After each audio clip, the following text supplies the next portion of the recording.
Assalamualaikum warahmatullahi wabarakatuh. Kembali lagi bersama saya di channel Mak Waidah. Setelah sempat vakum beberapa bulan, di video kali ini saya akan kembali membahas saham-saham yang sebentar lagi akan IPO. Langsung saja, saham yang akan saya bahas kali ini adalah PT Multimakmur Lemindo Tbk, yang nantinya akan listing dengan kode tiker PIPA. Nah, saham PIPA ini sudah mulai beroperasi sejak tahun 2005, diawali dengan produksi dan perdagangan lem pipa. Kemudian, seiring dengan perkembangan yang cukup pesat, di tahun 2012, perseroan berfokus pada kegiatan usaha, produksi, dan distribusi pembuatan pipa dengan bahan dasar PVC, beserta dengan produk turunan dan produk bahan bangunan lainnya.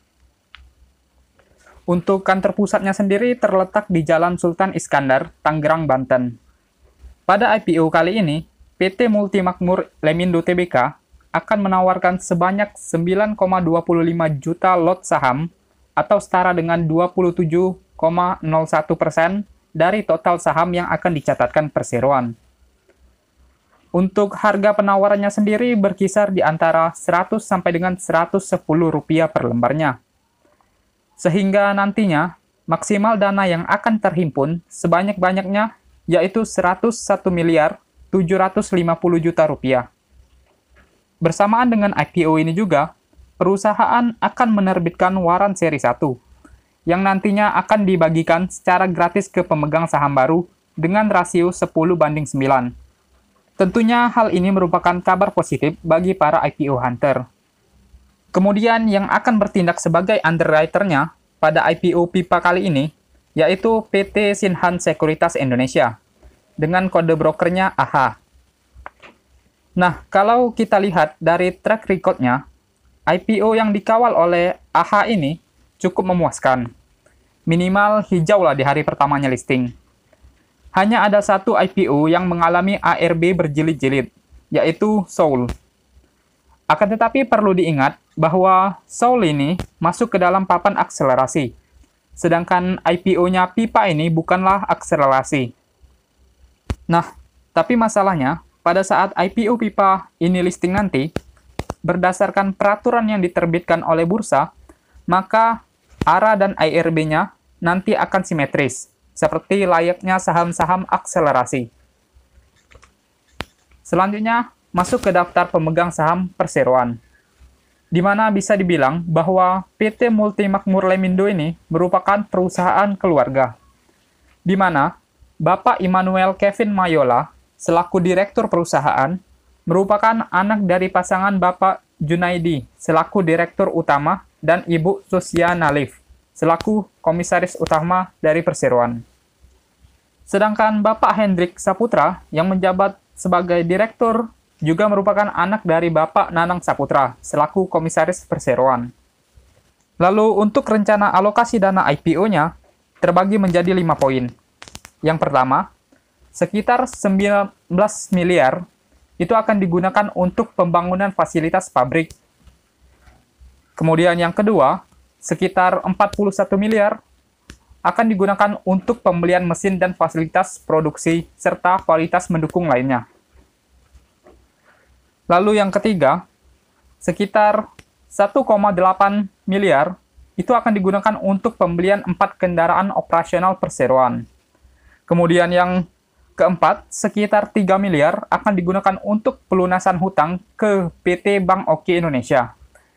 Dan kemudian sisanya akan digunakan untuk modal kerja dari perseroan itu sendiri. Selanjutnya ke kinerja keuangan dari perseroan.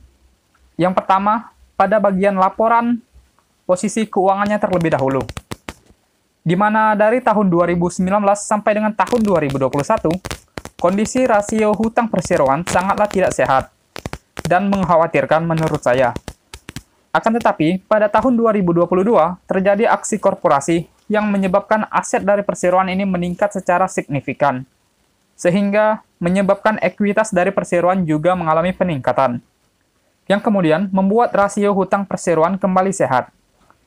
Akan tetapi, perlu diperhatikan juga bahwa liabilitas jangka panjang perseroan juga mengalami peningkatan secara signifikan pada tahun 2022 jika dibandingkan dengan tahun 2021. Kemudian lanjut ke bagian laporan laba rugi dari perseroan. Nah, kalau dilihat dari segi pendapatan, dalam 4 tahun terakhir, dari tahun 2019 sampai dengan tahun 2022, perseroan secara konsisten mengalami penurunan pendapatan. Sedangkan untuk laba bersihnya juga mengalami penurunan. Hanya saja pada tahun 2021 mengalami kenaikan yang tidak terlalu signifikan. Kemudian kembali turun di tahun 2022. Lanjut untuk valuasinya, valuasi dari perseroan ini sendiri setelah saya hitung ternyata sangatlah mahal. Bahkan untuk sekelas saham-saham IPO dan perusahaan yang berada di sektor sejenis. Bagaimana kalau menurut kalian? Kemudian bagian yang terakhir yaitu kesimpulan. Yang pertama, dengan harga saham yang ditawarkan berkisar di antara 100 sampai dengan 110 rupiah per lembarnya, ditambah dengan adanya waran dengan rasio 10:9, menurut saya IPO Pipa ini cukup menarik untuk ditradingkan atau sekedar copet-copet saja. Kemudian yang kedua, dari segi underwriter-nya, yaitu AHA. Nah, jika kita lihat track record-nya, AHA ini tidak terlalu kejam dalam mengawal saham-saham IPO. Tetapi, seperti yang saya bahas sebelumnya, kalau IPO Pipa ini nantinya sudah akan masuk ke sistem ARA dan ARB simetris. Sehingga besar kemungkinan respon pasar nantinya akan berbeda dengan IPO-IPO sebelumnya. Nah, saya sendiri masih belum tahu apakah nantinya arah saham IPO ini akan sama seperti saham IPO sebelum pandemi, di mana saham IPO bisa maksimal arah yaitu sebanyak 70% untuk harga saham yang berada di bawah Rp200 dan 50% untuk harga saham di atas Rp200. Kalau memang nantinya akan seperti ini, tentunya akan makin banyak peminat saham-saham IPO. Kemudian, kesimpulan yang ketiga, mengenai rencana alokasi dana IPO-nya, di mana sekitar 3% atau 3 miliar akan digunakan untuk keperluan pembayaran hutang. Hal ini bisa saja berdampak negatif terhadap orang-orang yang akan membeli IPO-nya nanti. Kemudian yang keempat, mengenai kinerja keuangannya. Menurut saya pribadi, IPO ini kurang cocok untuk diinvestasikan. Mengingat laba yang dihasilkan tidak terlalu menarik serta valuasinya juga tergolong mahal. Akan tetapi, jika kalian bukanlah investor, maka hal ini tidak perlu terlalu diperhatikan. Oke, mungkin ini saja yang dapat saya sampaikan. Terima kasih telah menonton. Sampai jumpa di pembahasan video saya selanjutnya.